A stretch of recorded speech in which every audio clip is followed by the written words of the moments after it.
त्रिमूर्तीनगर येथे असलेल्या श्री सप्तशृंगी ज्वेलर्सचे संचालक जयंत पालकर यांची आरोपी राहुल खाबियाने उधार सोन्याचे दागिने घेऊन करोड रुपयांची फसवणूक केल्याची माहिती उघडकीस आली आहे। या प्रकरणी आरोपी विरुद्ध गुन्हा दाखल करण्यात आला असून पुढील तपास पोलीस करतात। याबद्दलची अधिक माहिती पोलीस निरीक्षक अमोल देशमुख यांनी दिली आहे। फिर्यादी यांचं आपल्या नागपूरमध्ये त्रिमूर्तीनगर चौकमध्ये सप्तशृंगी ज्वेलर्स नावाचं सराफा व्यवसायाचं दुकान आहे।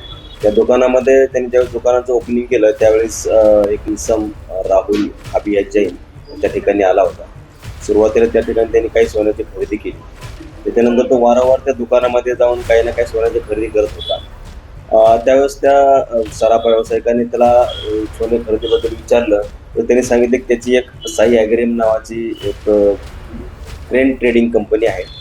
त्या कंपनीतून त्याला मोठ्या प्रमाणामध्ये फायदा मिळतो आणि त्या फायद्याची रक्कम तो अशा सोन्याच्या गुंतवणुकीमध्ये सोने खरेदी करून गुंतवणूक करत असतो। तर त्याला मोठ्या प्रमाणामध्ये सोने खरेदी करत असतो अशा पद्धतीने त्याने विश्वास दाखवला आणि त्यानंतर त्याने 2022 पासून 23 पर्यंत 24 पर्यंत मोठ्या प्रमाणामध्ये त्या सराफा व्यवसायाकडून सोने खरेदी केलं। त्यावेळेस त्याने ती काही रक्कम नगदी स्वरूपामध्ये काही रक्कम ऑनलाईन पेमेंट अशा पद्धतीने त्यांना पेड केली होती। अशा पद्धतीने मोठ्या प्रमाणामध्ये खरेदी करून त्याने नमूद सराफा व्यावसायिकाचा विश्वास जिंकला। विश्वास संपादन केल्यानंतर त्याने काही सोन्याची खरेदी उधारी घ्यायला सुरुवात केली, त्याच्याबद्दल चेक द्यायला सुरुवात केली।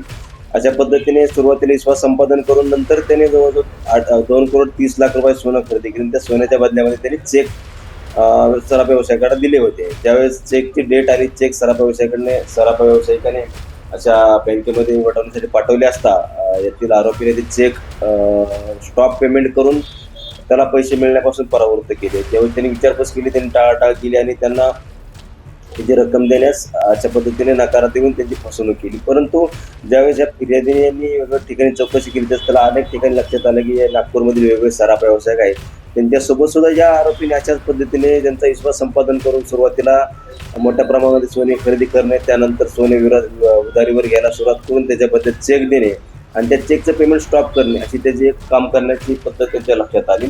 यावरून फिर्यादीच्या लक्षात आले की त्यांनी प्री प्लॅन पद्धतीने आपली फसवणूक केली आहे। त्यावरून त्यांनी आपली तक्रार दिल्यानंतर त्याच्या तक्रारीच्या अनुषंगाने प्रतापनगर पोलीस स्टेशनला गुन्हा दाखल झाला असून पुढील तपास करीत आहोत। सर आतापर्यंत तपासात काय निष्पन्न शोध होत आहे?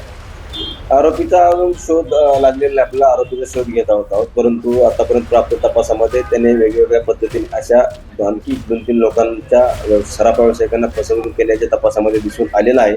इतर लोकांचे त्यांनी अशाच पद्धतीने चेक पेमेंट स्टॉप करून त्यांनी घेतलेल्या सोन्याचे पैसे त्यांना न देता त्यांची फसवणूक केल्याचे निष्पन्न झालेलं आहे।